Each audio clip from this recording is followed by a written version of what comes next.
l'heure une petite fille avec son père qui lui demandait Papa, est-ce qu'il y a des gens qui votent pas? Et le père dit oui. Et il lui dit pourquoi? Et le père répond c'est leur choix. Et c'est vrai que c'est leur choix, mais c'est dommage. Il y a d'autres pays où les gens se battent pour ça. C'est le truc un peu naïf, mais ça a du sens. Il y a des gens qui sont battus pour obtenir le droit de vote. Moi, je peux en disposer comme ça sans avoir fait d'effort. Donc c'est important de voter. Moi, je pense qu'il faut un coup d'État et remettre un roi sur le trône. À voter! Tu vas faire quoi? Tu vas choisir en fait la personne qui te plaît le mieux par rapport aux autres, qui te plaît pas forcément. Non, pour moi c'est pas un choix.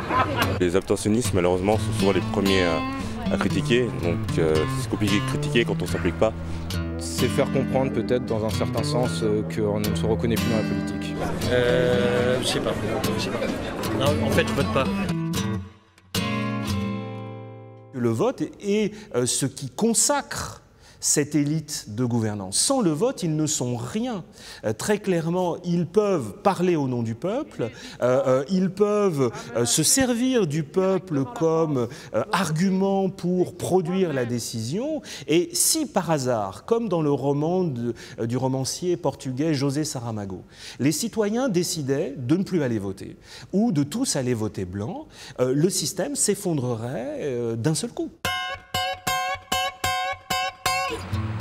Plus de 9 millions de Français n'ont pas voté aux dernières élections présidentielles. Un Français sur 5. La défiance envers les hommes politiques ne cesse de grandir. Face à cette crise démocratique, aucun changement n'est envisagé. L'isoloir, le bulletin de vote, semble le seul moyen de changer de politique.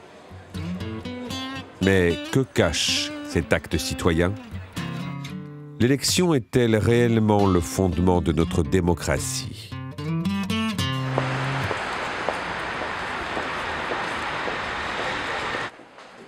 Je pense que pour une petite fraction de la population, tout se passe bien dans le meilleur des mondes aujourd'hui, puisque eux tirent profit de la démocratie.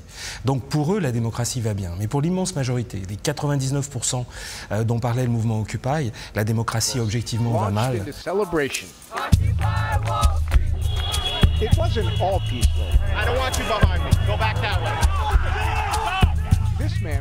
Simplement, il y a au sommet des sociétés, dans la société occidentale actuelle, un petit nombre de gens, quelques pourcents à peine, qui cumulent des pouvoirs économiques d'abord, parce qu'ils sont extrêmement riches, mais aussi politiques et médiatiques extrêmement importants. La crise de 2008 a révélé, d'un certain point de vue, la servitude volontaire des gouvernements à l'égard de pouvoirs économiques, à l'égard de marchés, qui ne représentent les intérêts que d'une petite fraction de la population, qui n'a cessé de s'enrichir depuis un quart de siècle, au détriment de l'immense majorité de la population. Alors on tend à se différencier sur des questions de société, parce que j'ai envie de dire, sur ces questions-là, on peut encore changer. Mais sur le reste, notamment tout ce qui a trait aux politiques économiques et sociales, en réalité, les partis de gouvernement sont alignés. 30 ans que la gauche et la droite s'alternent au pouvoir, mais les thèmes de campagne restent immuables. À droite, on parle d'autorité, de sécurité et d'immigration. La vérité, c'est que l'Europe ne peut plus continuer à être une Europe passoire. Que l'Europe doit vous protéger, que l'Europe doit vous défendre. Je diviserai par 2 le nombre d'étrangers accueillis sur notre territoire. La gauche, elle, privilégie les thèmes comme la solidarité, la culture et la justice sociale. La justice, c'est partir à la retraite à 60 ans quand on a ses annuités. La justice, c'est taxer les revenus du capital comme ceux du travail. C'est dissuader les rémunérations indécentes.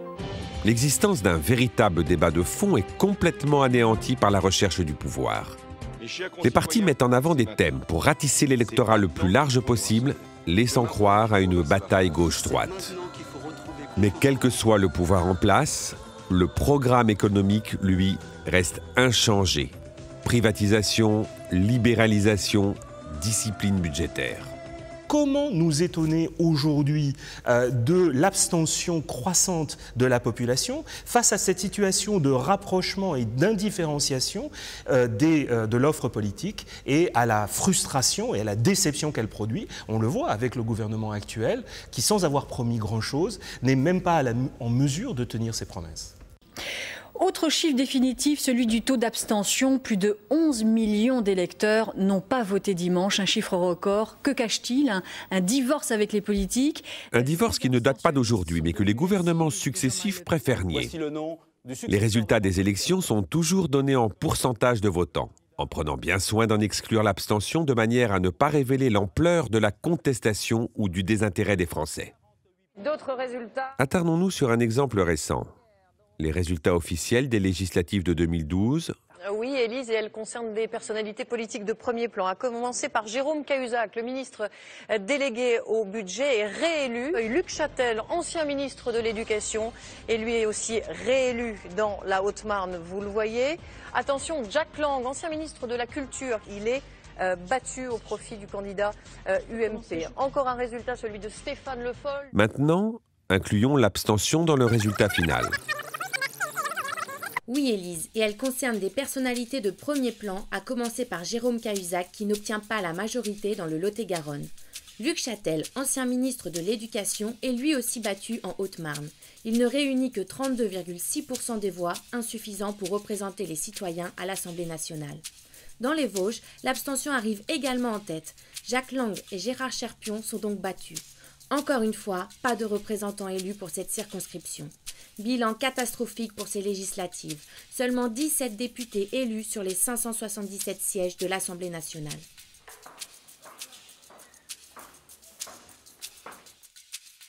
C'est vrai que de déception en déception et d'impuissance en impuissance, c'est vrai que ce qui se développe, c'est fondamentalement l'abstention, non plus comme avant. Il y a des décennies, c'était les vieux qui s'occupaient pas trop de politique, enfin les égoïstes, ceux qui...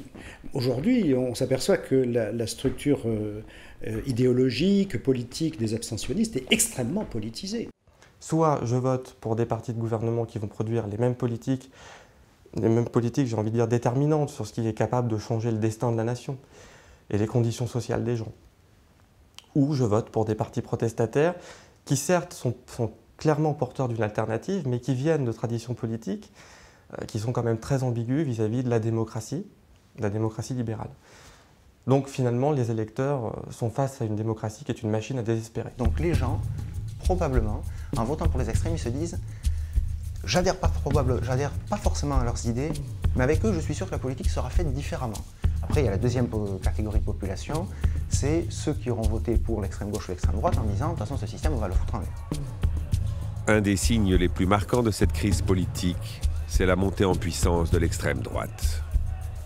Aujourd'hui, le Front National se présente comme une alternative au clivage gauche-droite. Modernisé par l'arrivée de Marine Le Pen, le FN adopte une nouvelle stratégie. Séduire un électorat à la fois de gauche et de droite. Marine Le Pen a entièrement transformé son programme. C'était pas du tout ça jadis. Anticapitalisme, antimondialisation, alors que son père, lui, était pour la suppression même de l'impôt sur le revenu. Il était nationaliste mais libéral à l'intérieur. Là, elle a entièrement focalisé sur antimondialisation et ensuite sur l'islam pour pouvoir prendre des électeurs aussi bien à gauche qu'à droite pour être au centre de l'échiquier politique. Et ça, c'est une stratégie qui est très claire. Et c'est peut-être le seul parti politique qui en a fait une stratégie consciente. Les autres partis ont aussi ces thématiques, rejet de la mondialisation, critique de tout ce qui est global, et en même temps focalisation sur l'islam, parce que ça remet en cause à la fois nos valeurs traditionnelles et la modernité.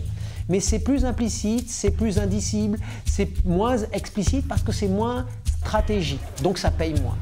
Le Front National alterne des thèmes modernes comme la laïcité et des thèmes plus conservateurs tels que le retour au franc.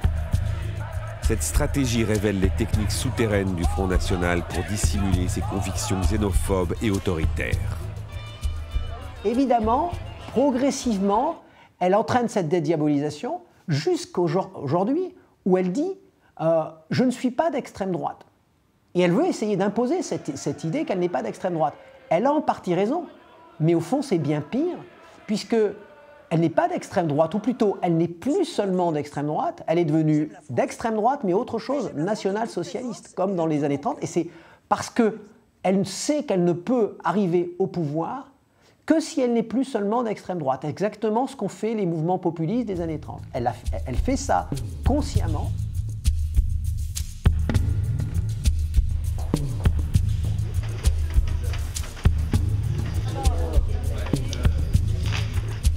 le peuple n'a pas en lui-même de pouvoir entre deux élections.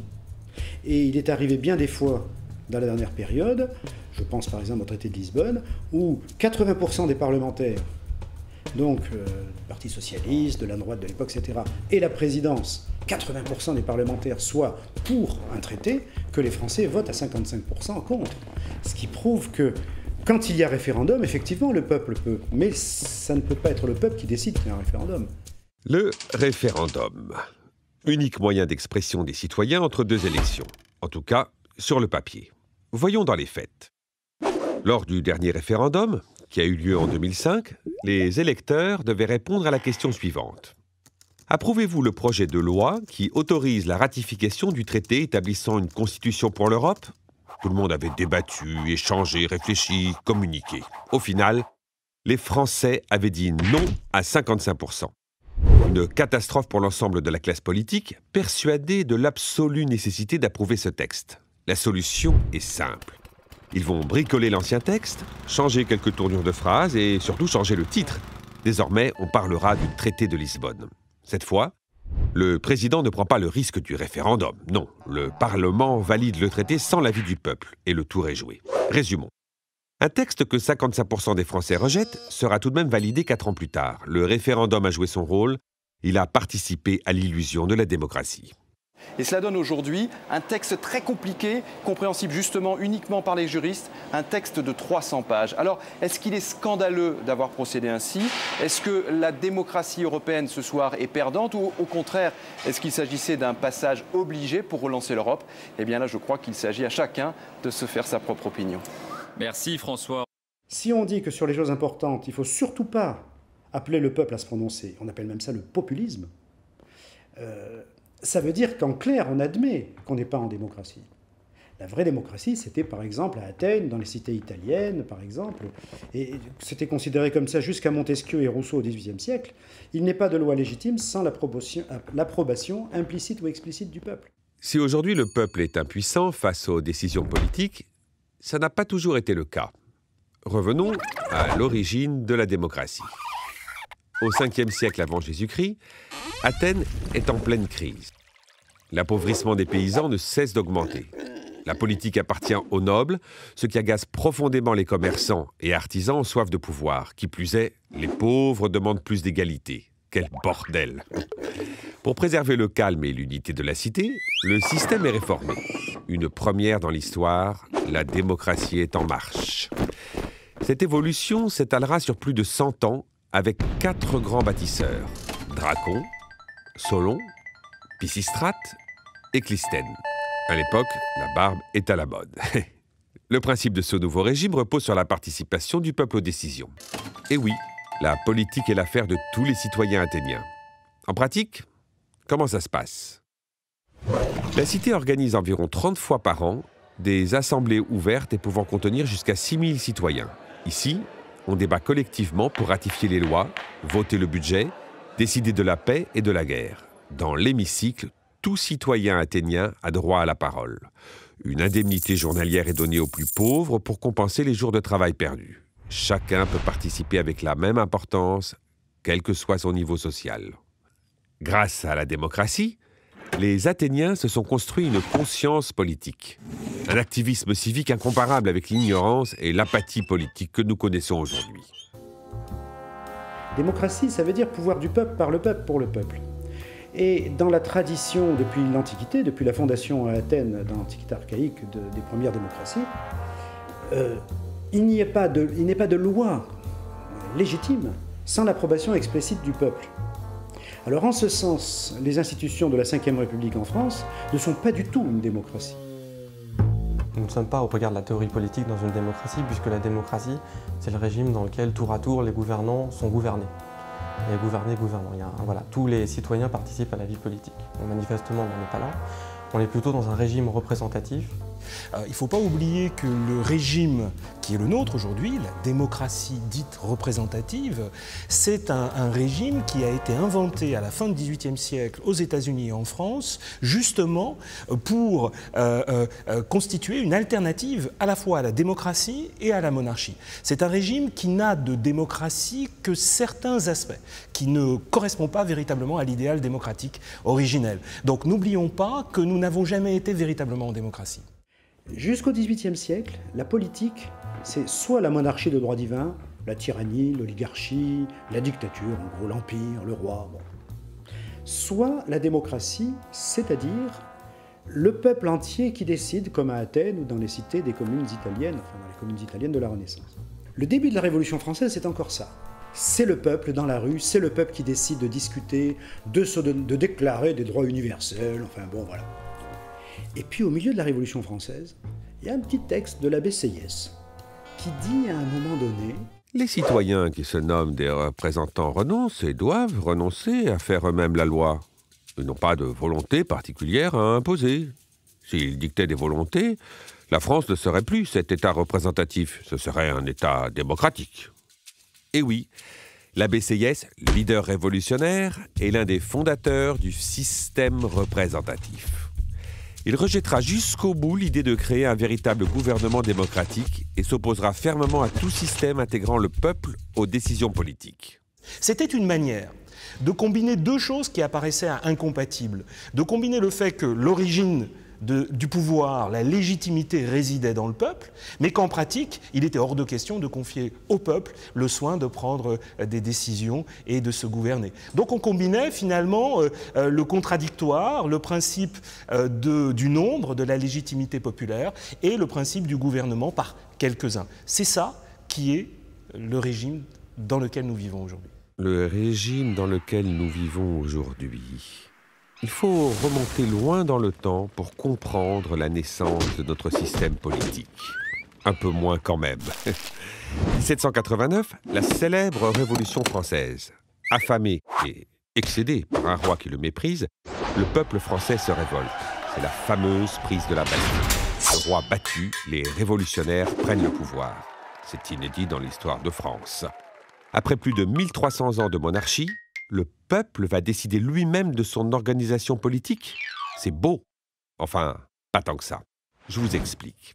Avant 1789, une nouvelle prospérité économique permet aux artisans et commerçants une ascension sociale fulgurante. Mais le pouvoir leur est toujours inaccessible. Et oui, en monarchie, le roi est seul aux commandes et le pouvoir se passe de père en fils. Pas question de partager. Mécontents de ce système, ces nouveaux riches se révoltent pour prendre le pouvoir. Ce sont les meneurs de cette révolution. La monarchie renversée, ils instaurent la démocratie made in noblesse, c'est-à-dire l'organisation d'élections au suffrage censitaire où seuls les riches peuvent voter. Pourtant, le petit peuple aura bien tenté de s'organiser pour créer ce qui lui semblait le plus juste, une véritable démocratie où l'ensemble des citoyens prennent part à la vie politique. En vain. Vous l'aurez deviné, ce qui semblait être une révolution n'est finalement que l'accession au pouvoir de la bourgeoisie. Le peuple est écarté de toute activité politique. Donc il y a eu un processus de substitution, une sorte de tour de passe-passe, dans lequel finalement cette assemblée de représentants en est venue à se penser comme le peuple lui-même. Il y a eu un processus d'identification entre la représentation et la souveraineté populaire. Mais il y a un élément aristocratique absolument évident, c'est que seule une petite fraction de la population gouverne au nom de tous les autres, et tous les autres sont clairement exclus du jeu politique. Et ça, c'est une volonté qu'ont eu les révolutionnaires anglais et américains et français à la fin du XVIIIe siècle. Du coup, on voit bien que ce système est en crise. Je pense comme Rousseau, que la démocratie représentative est une contradiction et que donc elle se retourne contre l'idée même de démocratie. Contrairement à l'abbé Sieyès, le philosophe Jean-Jacques Rousseau pense que la représentation organise une séparation entre ceux qui gouvernent, c'est-à-dire les politiciens, et le reste de la population. Il considère la représentation comme oligarchique et préfère la démocratie directe. Le peuple ne peut avoir de représentants parce qu'il est impossible de s'assurer qu'ils ne substitueront point leur volonté aux siennes et qu'ils ne forceront point les particuliers d'obéir en son nom à des ordres qu'il n'a ni donnés ni voulu donner. Malgré son analyse, la révolution donnera naissance à la représentation. C'est bien l'abbé Sieyès qui dictera les réformes politiques. Très clairement, le vote, c'est l'élément démocratique du gouvernement représentatif. C'est celui qui fonde sa légitimité face au peuple. Puisque le vote donne véritablement le sentiment que les citoyens ont une capacité d'influence sur le pouvoir et ont une capacité de sanctionner ou de récompenser ceux qui les représentent. C'est le vote qui est le fondement du lien représentatif dans notre gouvernement représentatif. C'est pour ça que le vote est aussi important.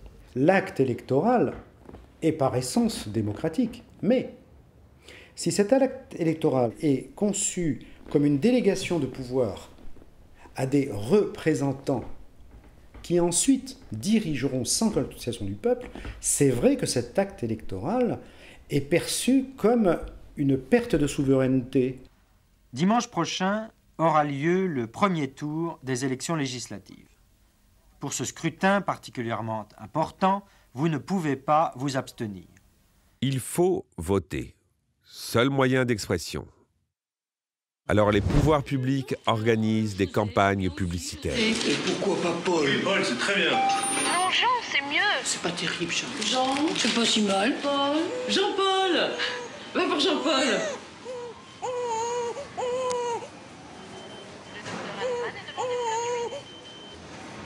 L'objectif est d'inciter à voter et réduire l'abstention à un acte antidémocratique. À l'école, on nous apprend à voter pour être un bon citoyen. Mais ne l'oublions pas, le vote n'est pas le fondement de la démocratie, juste une de ses composantes. Les révolutionnaires ne sont pas morts pour le droit de vote, mais pour plus d'égalité et de liberté. Seulement, cette idée est tellement inculquée comme un devoir, dès le plus jeune âge, qu'il est difficile de s'en défaire.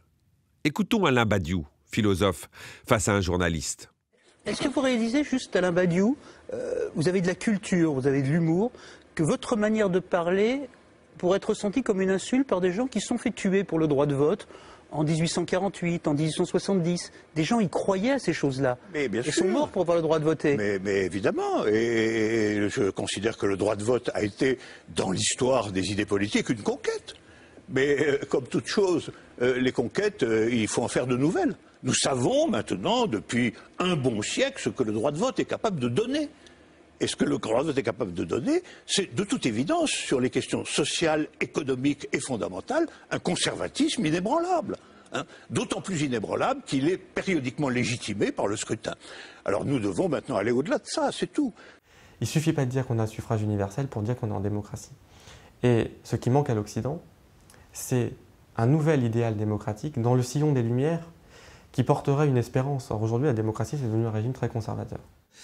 Les pouvoirs qui nous gouvernent ne sont pas des pouvoirs élus, ce sont les marchés financiers, ce sont les grandes entreprises, ce sont des acteurs de l'ombre qui ne sont en aucun cas en position de responsabilité politique. Ça, c'est la première raison évidente pour laquelle la démocratie ne se résume pas à l'élection.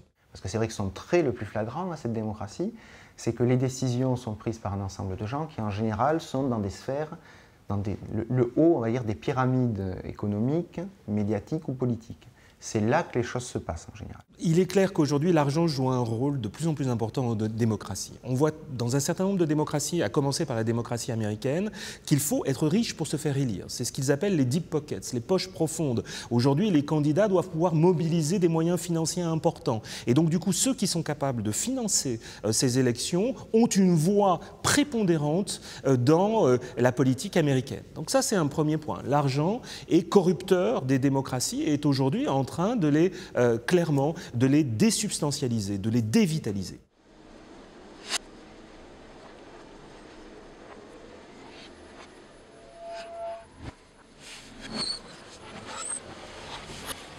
Une aristocratie élective, c'est un système dans lequel ceux qui gouvernent sont distincts ou distingués de la masse de leurs concitoyens. Et ça, c'est la dimension élitiste ou aristocratique. C'est-à-dire que nous sommes dans un cadre d'aristocratie élective.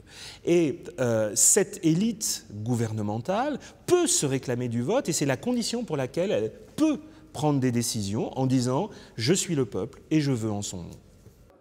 Une aristocratie élective, le pouvoir d'une élite élue par les citoyens. Des mandats gagnés par une démonstration de leur supériorité face au peuple. Costumes, cravates et facilité d'élocution sont les armes les plus percutantes pour remporter la bataille électorale. La classe politique veut marquer sa différence, se distinguer d'un peuple considéré comme incompétent pour s'occuper des affaires publiques.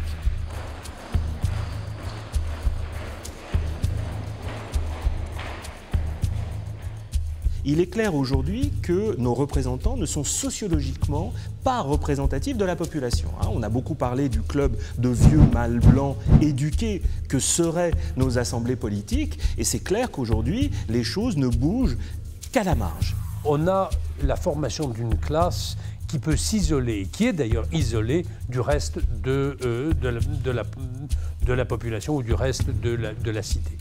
Mais dans un système représentatif, nos représentants ne devraient-ils pas être représentatifs du peuple pour le représenter? Ça se complique. Allons fouiller du côté de la Constitution de notre République pour éclaircir tout ça. Article 2. Le principe de la République est gouvernement du peuple, par le peuple et pour le peuple. Une belle affirmation immédiatement corrigée par l'article 3. La souveraineté nationale appartient au peuple qui l'exerce par ses représentants et par la voie du référendum. Le référendum, on a vu le résultat, vous vous souvenez. Quant aux représentants, ils incarnent la volonté du peuple, mais sans lui ressembler sociologiquement. La Constitution n'évoque aucunement l'idée d'avoir une assemblée à l'image du peuple. Actuellement, l'Assemblée nationale est composée de 577 représentants du peuple. C'est bien, cela devrait permettre une bonne représentation du pays. Regardons ça de plus près. En France, les ouvriers et les employés représentent plus de 50% de la population. À l'Assemblée, seulement 1,9% des députés sont de ce milieu. À l'inverse, les cadres supérieurs ne représentent que 16% de la population alors qu'ils composent à plus de 81% l'Assemblée nationale. Quelles en sont les conséquences? Tout simplement la défense de leur propre intérêt. Un exemple. 20% des ménages les plus riches auxquels appartient en majorité la classe politique bénéficient de 79% des réductions d'impôts. On voit bien que l'intérêt général n'est pas à l'ordre du jour de nos députés. Nous ne savons plus qui nous sommes, nous les élus, et ce que nous représentons vis-à-vis de nos citoyens. Je l'ai encore vérifié à l'occasion d'une campagne régionale où j'ai eu l'honneur de me mesurer à M. Rousset, que j'ai vu à l'instant, et j'ai vu qu'au fond, chez nos concitoyens, il n'y avait même pas de méchanceté ni d'agressivité à notre égard, comme il y en a eu à d'autres moments. Il y avait une certaine indifférence, un mal nécessaire, nous rencontrer sur le marché. Quant aux jeunes, ils me posaient tous la question, dites-nous 2 ou 3 bonnes raisons qui pourraient nous pousser à voter. Le malaise de cette démocratie représentative se retrouve chez certains élus. Le député des Pyrénées-Atlantiques, Jean Lassalle, entame le 10 avril 2013 une marche à la rencontre des Français. Il parcourt les routes pour écouter les citoyens et espère trouver des solutions. Aujourd'hui, il est à Valenciennes. Il y a peut-être d'autres moyens que nous n'avons pas explorés à ce jour pour sortir de cette crise terrible. J'ai fait 800 km, j'ai des centaines et des centaines de rencontres dans tous les ordres, dans toutes les parties du corps social. Ils nous détestent, vous vous rendez compte. C'est terrible dans une démocratie. Ils nous détestent en tant que leurs représentants. Ils ne nous reconnaissent pas. Des centaines m'affirment nous ne voterons plus. Je suis Jean Lassalle. Je suis député des Pyrénées-Atlantiques et je marche. Je me suis bien marché parce que je ne pouvais plus supporter de faire semblant. De faire semblant d'administrer le pays alors qu'on l'administre plus, pour dire la vérité. Aussi, pourquoi vous faites ça? Parce que il me semble que le pays ne va pas bien. Ça, tout le monde dit ça. Et je veux voir s'il n'y a pas d'autres solutions que celles qu'on essaye depuis 25 ans, sans trouver de solution. ça. Donc j'ai voulu aller voir ce que vous pensiez, les uns et les autres. Ah, faites la présidence. Non, ben, la présidence, il y a beaucoup de monde pour la faire, donc je ne vais pas la faire moi aussi, parce que sinon...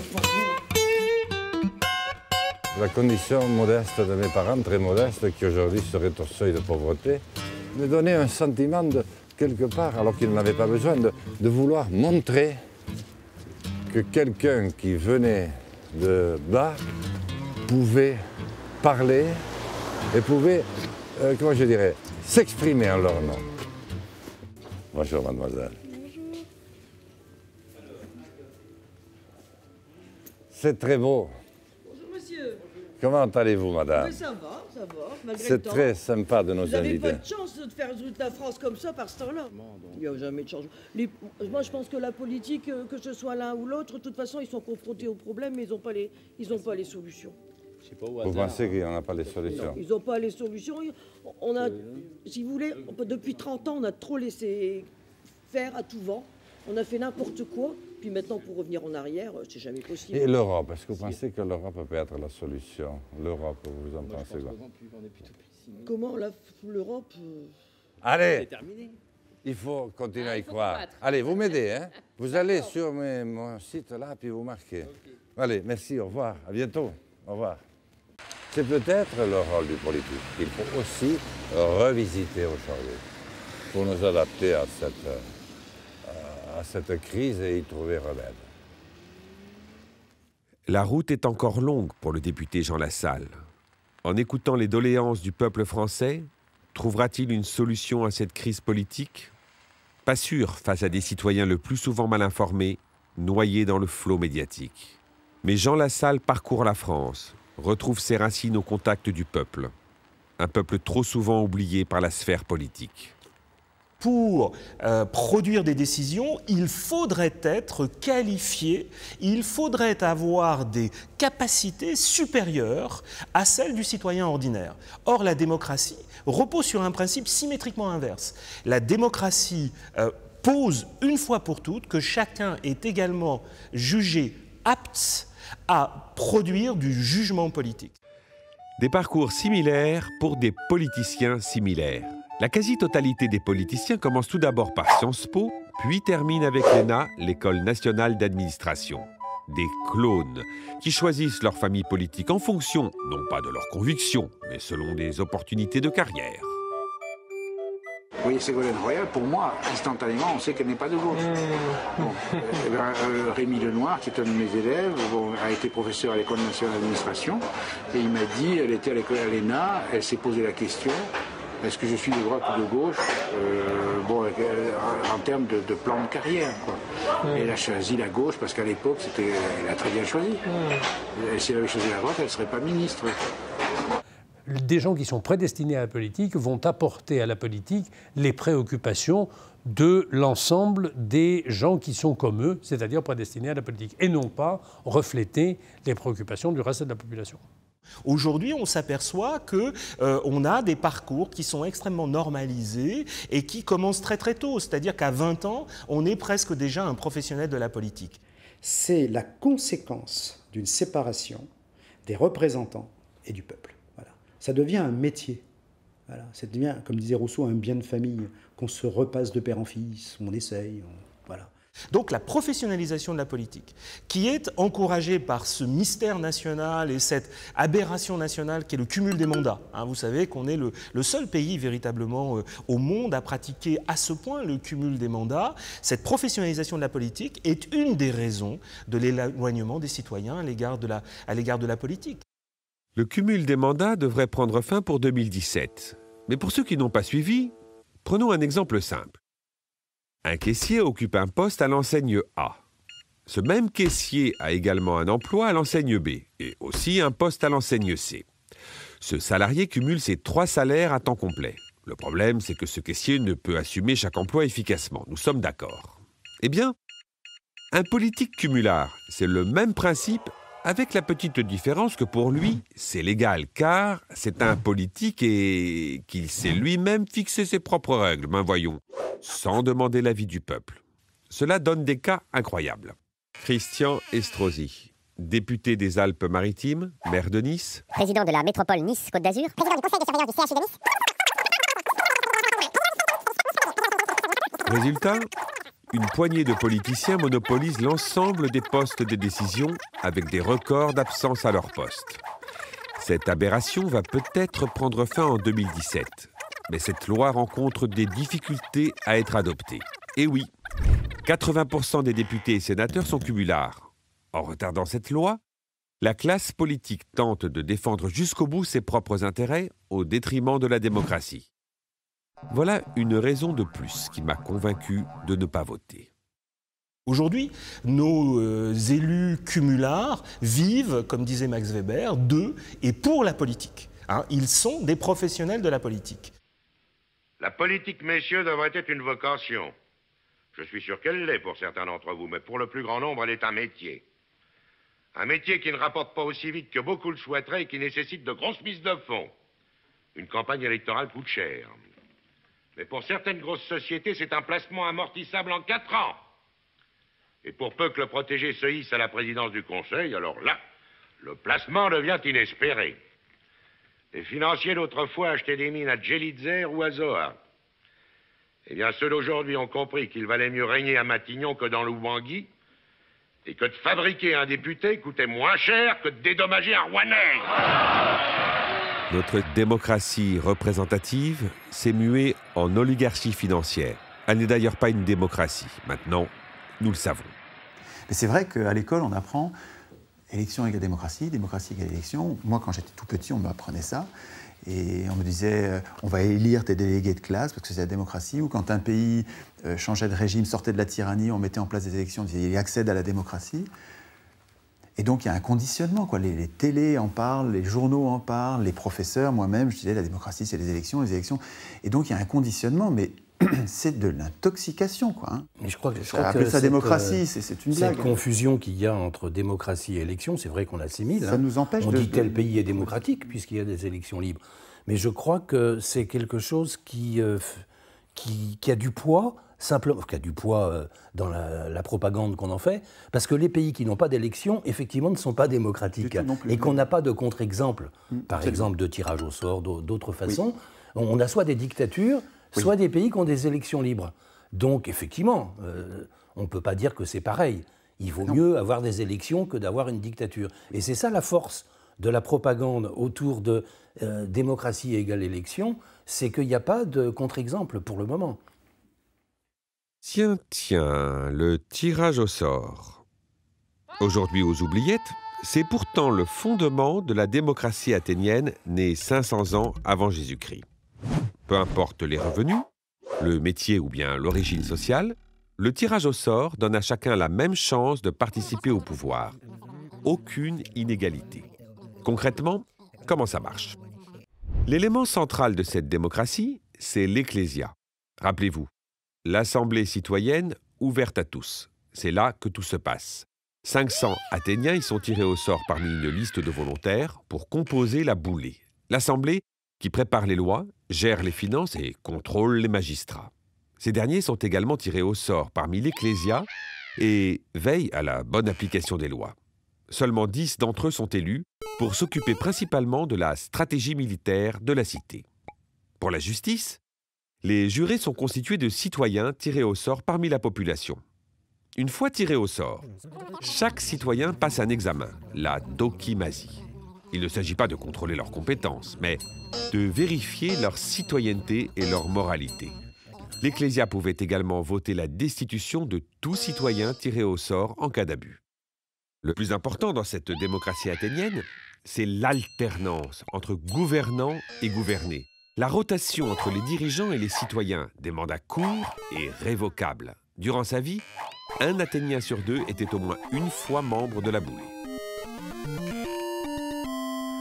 La grosse majorité des citoyens athéniens avaient eu l'expérience directe de la participation à la décision directement et de la gestion des affaires publiques. Donc on avait une politisation qui était incomparable avec celle que l'on a aujourd'hui. Jamais le tirage au sort a été utilisé sec, et c'est vrai, c'est important d'insister là-dessus parce que les gens ont peur du tirage au sort, parce qu'ils imaginent de remplacer l'élection par tirage au sort, alors que c'est absolument pas l'idée. Il me semble qu'il faut penser plutôt une combinaison plutôt qu'un... De toute façon, on n'aura pas le choix. Je veux dire, si on arrive à avancer dans quelques structures le principe tirage au sort, ce ne sera pas en empêchant qu'il y ait des élections. Donc il faut marcher sur les deux jambes. Si nous n'avons pas pour l'instant de tirage au sort ni de démocratie dans la Constitution, c'est parce que ceux qui écrivent la Constitution sont des professionnels de la politique, qui sont jugés partis, qui ont un intérêt personnel à instituer. Évidemment, je ne leur en veux même pas. Hein. Ils sont en situation de conflit d'intérêts, ils sont en train d'écrire la règle qu'ils devraient craindre. La Constitution, ils devraient en avoir peur. La Constitution sert à les affaiblir pour nous protéger, nous tous. Et ils l'écrivent eux-mêmes. Alors bien sûr, ils instituent leur puissance, et le tirage au sort les affaiblirait, rendrait de la puissance au peuple. Le tirage au sort semble être une solution à nos problèmes. Direction la Colombie-Britannique, une des 10 provinces qui composent l'État fédéral du Canada. En 2001, le Parti libéral met en œuvre une assemblée citoyenne tirée au sort pour proposer une réforme du système électoral. Leurs voisins de l'Ontario ont aussi été séduits par ce système et ont également formé en 2006 une assemblée tirée au sort. En Islande, après la crise de 2008, une assemblée de citoyens est tirée au sort pour rédiger une nouvelle constitution. Dans ce cas, de la rédaction à la décision finale, la population a géré l'ensemble du processus. Le tirage au sort, il permet aussi, d'un certain point de vue, dès lors qu'il s'inscrit dans un processus de construction collective de la décision, il permet d'injecter dans le processus de décision des idées, des savoirs, des expériences, des intérêts que le binôme experts-élus auraient eu de fortes probabilités d'oublier en cours de route s'ils avaient été seuls pour prendre la décision. Ça, c'est un point qui me paraît aussi très important. Bonjour, je me lève pour que voir tout le monde. Je m'appelle Mariano, je viens de Bordeaux, je suis jeune retraité SNCF. D'une façon générale, j'aime bien donner mon avis et donc j'aime bien qu'on me le demande. En France, l'Institut Montaigne a organisé en 2012 une conférence de citoyens. L'objectif ? La création d'un texte sur la réforme du système de santé. Comment ça se passe ? 25 citoyens sont tirés au sort pour réfléchir ensemble et mettre sur papier des propositions de loi.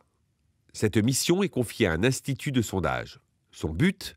Créer un groupe correspondant à la diversité du peuple français en prenant des critères comme l'âge, le métier ou le lieu de résidence. Concrètement, la conférence s'organise sur 3 week-ends. 2 sont consacrés à la formation, où 9 experts interviennent pour exposer la thématique et démêler les interrogations. Les 2 derniers jours permettent de débattre et rédiger le texte définitif. Chaque idée qu'on apporte, oui, ça peut aller dans le sens d'améliorer les choses, oui. Je trouve que c'est bien de laisser la voix au peuple, comme on dit. Pour moi, c'est un peu l'école, je découvre.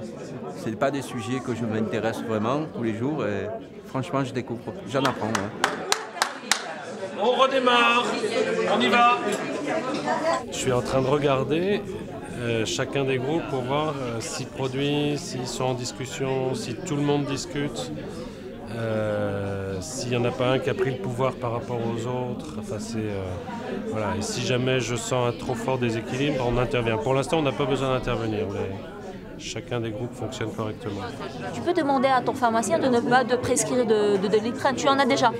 Mais tu laisses faire parce que c'est comportemental, on me l'a donné, j'achète. Mais parce que tu sais parce que tu mais ça, c'est une question aussi de responsabilité, de responsabiliser les gens. Oui, parce que tu le fais. Malgré une évolution, le système n'a pas complètement suivi l'évolution de la société. Face à ce constat, un quasi-consensus ressort pour faire évoluer le système en conservant ses fondements jugés bons. J'ai l'impression d'avoir fait quelque chose qui va peut-être faire avancer le système, même si je sais que le système est très lourd à bouger. Mais j'ai trouvé que l'ensemble de nos propositions, bon, toutes ne sont pas innovantes, mais beaucoup pourraient être applicables. Ce n'est pas le tirage au sort tout seul, mais le tirage au sort couplé à une formation, une information, une discussion de qualité qui permet de donner des résultats extrêmement intéressants lorsque des citoyens ordinaires, monsieur et madame tout le monde, discutent. Maintenant, qu'est-ce que ça a apporté au niveau des choix politiques ? Des petites choses, mais pas grand-chose. Je prendrai juste un exemple. La première conférence de citoyens en France organisée par le Parlement, par l'Office parlementaire, donc un truc quand même sérieux, sur les OGM. Les citoyens donnent un tas d'avis plutôt réservés sur la dissémination des plantes transgéniques dans les champs. Et en particulier, ils disent il faut absolument qu'on ait d'abord fait toutes les recherches possibles en laboratoire avant de disséminer. Or, aujourd'hui, on fait de la recherche en champ sur les plantes transgéniques. Donc, on n'a pas suivi l'avis. Donc, c'est assez dramatique de voir que même le Parlement organise une procédure relativement bien organisée et ensuite n'en tient pas compte. Et que c'est aussi en le testant, en le multipliant à plein de niveaux différents, que la crédibilité sera donnée à des échelles différentes et pouvant aller jusqu'à des échelles nationales et sur des choix décisifs. Donc je crois vraiment que la formation, l'éclairage qu'on va donner aux citoyens tirés au sort, c'est le point fondamental. Le tirage au sort, ou plutôt suffrage par le sort, est une solution parmi d'autres. Il s'inscrit dans un processus de construction collective de la décision et permet d'amener des idées, des savoirs, des points de vue, des expériences et des intérêts que les experts et les élus n'auraient pas pu avoir. Pourtant, tout cela est encore très peu connu. Vient alors la question de ce que devrait enseigner une école démocratique, c'est-à-dire une école qui apprendrait à chacun et à chacune à participer à la vie de la cité. Une école où chacun serait responsable. On ne naît pas citoyen, on le devient. Et la carte électorale ne suffit pas. Le citoyen est le cœur de la politique.